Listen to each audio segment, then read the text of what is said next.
ಶೇಖ್ಗಳ ನಾಡು ದುಬೈನಲ್ಲಿ ಈ ಬಾರಿಯ ಐಪಿಎಲ್ 2025ರ ಮೆಗಾ ಆಕ್ಷನ್ ನಡೆಯಲಿದೆ. ಈಗಾಗಲೇ ಇಂಡಿಯನ್ ಪ್ರೀಮಿಯರ್ ಲೀಗ್ ಮೆಗಾ ಹರಾಜಿಗಾಗಿ ಸಕಲ ಸಿದ್ಧತೆಗಳು ಶುರುವಾಗಿವೆ. ಇದರ ನಡುವೆ ಈಗ ಮುಂಬೈ ತಂಡವು ತಂಡದ ಮುಂದಿನ captain ಹುಡುಕಾಟದಲ್ಲಿದೆ.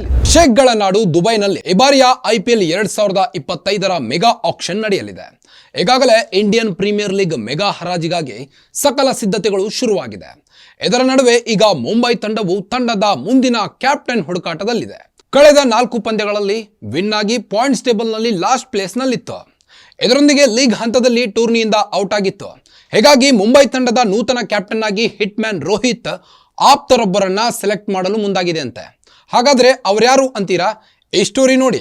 Indian Premier League IPL 2025 season 18ರ ಮೆಗಾ ಹರಾಜಿಗಾಗಿ ರಿಟೆನ್ಷನ್ ನಿಯಮಗಳನ್ನು ಪ್ರಕಟಿಸಲಾಗಿದೆ. ಈ ದಾರುಣ ನಿಯಮದ ಪ್ರಕಟಣೆ ಬೆನ್ನಲ್ಲೇ ಎಲ್ಲಾ ಫ್ರಾಂಚೈಸಿಗಳು ಇದೀಗ ರಿಟೈನ್ ಆಟಗಾರರ ಪಟ್ಟಿಯನ್ನು ಸಿದ್ಧಪಡಿಸಿಕೊಳ್ಳುತ್ತಿದೆ. ಈ ಸಿದ್ಧತೆಗಳ ನಡುವೆ ಮುಂಬೈ ಇಂಡಿಯನ್ಸ್ ತಂಡದ ನಾಯಕತ್ವದ ಚರ್ಚೆಗಳು ಕೂಡ ಶುರುವಾಗಿದೆ.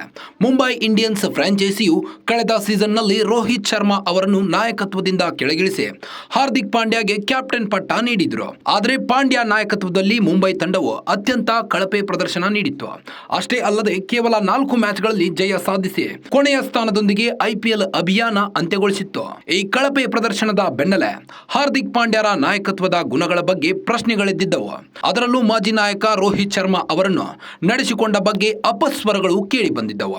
ಹೀಗಾಗಿಯೇ ಹಿಟ್ ಮ್ಯಾನ್ ಮುಂಬೈ ಇಂಡಿಯನ್ಸ್ ತಂಡವನ್ನು ತೊರೆಯಲಿದ್ದಾರೆ ಎಂಬ ಸುದ್ದಿಗಳು ಕೂಡ ಹರಿದಾಡಿದ್ದವು. ಇದೀಗ ರೋಹಿತ್ ಶರ್ಮಾ ಅವರನ್ನು ಮುಂಬೈ ಇಂಡಿಯನ್ಸ್ ಫ್ರಾಂಚೈಸಿಯು ತಂಡದಲ್ಲೇ ಉಳಿಸಿಕೊಳ್ಳಬೇಕಿದ್ದರೆ ನಾಯಕ ಬದಲಾಗಬೇಕಿರುವುದು ಅನಿವಾರ್ಯವಾಗಿದೆ. ಏಕೆಂದರೆ ಹಿಟ್ ಮ್ಯಾನ್ ಕಳೆದ ಬಾರಿಯ ಕಹಿ ಘಟನೆಯನ್ನು ಮರೆಯಬೇಕಿದ್ದರೆ ಅವರ ಆಪ್ತರೊಬ್ಬರಿಗೆ ನಾಯಕತ್ವ ನೀಡಬೇಕಾಗಿ ಬರಬಹುದು. ಇಲ್ಲಿ ರೋಹಿತ್ ಶರ್ಮಾ ಅವರ ಅತ್ಯಾಪ್ತರು ಯಾರೆಂದರೆ ಅದು ಸೂರ್ಯಕುಮಾರ್ ಯಾದವ್. ಈಗಾಗಲೇ ಟೀಂ ಇಂಡಿಯಾದ ನಾಯಕರಾಗಿರುವ ಸೂರ್ಯಕುಮಾರ್ ಯಾದವ್ ಕೂಡ ಮುಂಬೈ ಇಂಡಿಯನ್ಸ್ ತಂಡದ ನಾಯಕತ್ವವನ್ನು ಎದುರು ನೋಡುತ್ತಿದ್ದಾರೆ. ಅತ್ತ ಸೂರ್ಯನಿಗೆ ಕ್ಯಾಪ್ಟನ್ ಪಟ್ಟ ನೀಡಿದರೆ ರೋಹಿತ್ ಶರ್ಮಾ ಮುಂಬೈ ಬಳಗದಲ್ಲೇ ಉಳಿದುಕೊಳ್ಳುವ ಸಾಧ್ಯತೆ ಇದೆ. ಹೀಗಾಗಿ ಐಪಿಎಲ್ 2025ರಲ್ಲಿ ಹಾರ್ದಿಕ್ ಬದಲಿಗೆ ಸೂರ್ಯಕುಮಾರ್ ಯಾದವ್ಗೆ ನಾಯಕತ್ವ ನೀಡುವ ಸಾಧ್ಯತೆ ಇದೆ ಎಂದು ವರದಿಯಾಗಿದೆ. ಈ ಬಗ್ಗೆ ಮಾತನಾಡಿರುವ ಸೂರ್ಯಕುಮಾರ್ ಯಾದವ್ ಅಡ್ಡಗೋಡೆಯ ದೀಪವಿಟ್ಟಂತೆ ಉತ್ತರ ನೀಡಿದ್ದಾರೆ. ಬಾಂಗ್ಲಾದೇಶ್ ವಿರುದ್ಧದ ಮೊದಲ ಟಿ20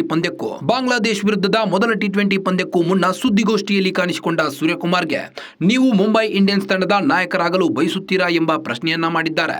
ಇದಕ್ಕೆ ಉತ್ತರಿಸಿದ ಸೂರ್ಯಕುಮಾರ್ ಯಾದವ್, ನಾನು ಟೀಂ ಇಂಡಿಯಾದ ನಾಯಕತ್ವವನ್ನು ಆನಂದಿಸುತ್ತಿದ್ದೇನೆ. ಮುಂಬೈ ಇಂಡಿಯನ್ಸ್ನಲ್ಲಿ ರೋಹಿತ್ ಶರ್ಮಾ ಅವರ ನಾಯಕತ್ವದಲ್ಲಿ ಆಡುವಾಗ ನಾನು ಸಹ ಸಲಹೆಗಳನ್ನು ನೀಡುತ್ತಿದ್ದೆ. ಅಲ್ಲದೆ ಶ್ರೀಲಂಕಾ ಹಾಗೂ ಸೌತ್ ಆಫ್ರಿಕಾ ಸರಣಿಗಳಲ್ಲೂ ನಾನು ಯಶಸ್ವಿಯಾಗಿ ಭಾರತ ತಂಡವನ್ನು ಮುನ್ನಡೆಸಿದ್ದೇನೆ. ತಂಡವನ್ನು ಹೇಗೆ ಮುನ್ನಡೆಸಬೇಕು ಎಂಬುದನ್ನು ನಾನು ಇತರೆ ನಾಯಕರಿಂದ ಕಲಿತಿದ್ದೇನೆ ಎಂದು ತಿಳಿಸಿದರು. ಅಲ್ಲದೆ ಐಪಿಎಲ್ ಮುಂಬೈ ಇಂಡಿಯನ್ಸ್ ತಂಡದ ನಾಯಕರಾಗುತ್ತೀರಾ ಎಂಬ ಪ್ರಶ್ನೆಗೆ ಉತ್ತರಿಸಿದ ಸೂರ್ಯಕುಮಾರ್ ಯಾದವ್, ಮುಂದೆ ನೋಡೋಣ, ಶೀಘ್ರದಲ್ಲೇ ನಿಮಗೆ ನಾಯಕ ಯಾರೆಂಬುದು ತಿಳಿಯಲಿದೆ ಎಂದು ಉತ್ತರಿಸಿದರು.